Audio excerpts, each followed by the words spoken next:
ചൂട് സഹിക്ക വയ്യാതെ ഇരുന്നപ്പോൾ ഞാൻ വിചാരിച്ചു ഒരല്പം ഫ്രൂട്ട് സലാഡ് ഉണ്ടാക്കിയാലോ എന്ന്. അതിന് വേണ്ട ഫ്രൂട്ട്സൊന്നും ഫ്രിഡ്ജിൽ ഉണ്ടായിരുന്നില്ല. മിക്കവാറും ദിവസങ്ങളിൽ എന്തെങ്കിലും ഒരു ജ്യൂസാണ് തയ്യാറാക്കുന്നത് ഉള്ളത് വെച്ചിട്ട്.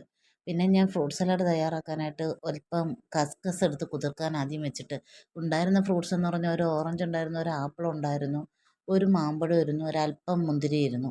അതെല്ലാം കൂടെ വൃത്തിയാക്കി കുഞ്ഞായി അരിഞ്ഞെടുത്തിട്ട് ആ കുതിർത്ത കസ്കസും കുറച്ച് മിൽക്ക് മെയ്ഡും കൂടെ ചേർത്ത് ഒരു ബൗളിലേക്ക്, മിക്സിംഗ് ബൗളിലേക്ക് ഇട്ടിട്ട് അല്പം ഏലക്ക പൊടിച്ചതും കൂടെ ചേർത്ത് നന്നായിട്ടൊന്ന് മിക്സാക്കി. നന്നായിട്ട് മിക്സാക്കിയിട്ട് അതിൻ്റെ കൂടെ ഒരു 10 രൂപയുടെ എവരിഡേയുടെ പാൽപ്പൊടിയുടെ സാഷെ ഉണ്ടായിരുന്നു. അതും കൂടെ തട്ടിയിട്ട് അതും ഒന്ന് മിക്സാക്കിയിട്ട് തണുക്കാൻ, കുറച്ചുകൂടി നന്നായിട്ട് തണുക്കാനായിട്ട് ഫ്രിഡ്ജിലേക്ക് വെച്ച് ഒരു അരമണിക്കൂറേ വെച്ചിരുന്നുള്ളൂ. വെച്ചിട്ടെടുത്ത് നമ്മൾ കഴിക്കുന്ന ബൗളിലേക്ക് ഇട്ടിട്ട് മേലെ ഒരല്പം ഹോർലിക്സ് കൂടെ തട്ടിയിട്ട് എടുത്തപ്പോൾ അത് അടിപൊളി ഫ്രൂട്ട് സലാഡ് റെഡിയായി. ഇതിന് ഐസ്ക്രീമിൻ്റെ ഒന്നും ആവശ്യമില്ല. കിടിലൻ ടേസ്റ്റാണ്. ട്രൈ ചെയ്ത് നോക്കൂ. കിടിലൻ ടേസ്റ്റാണ് കേട്ടോ. വീഡിയോ ഇഷ്ടമായെങ്കിൽ ലൈക്ക് ചെയ്യാൻ ആരും മറക്കല്ലേ. ട്രൈ ചെയ്യണേ.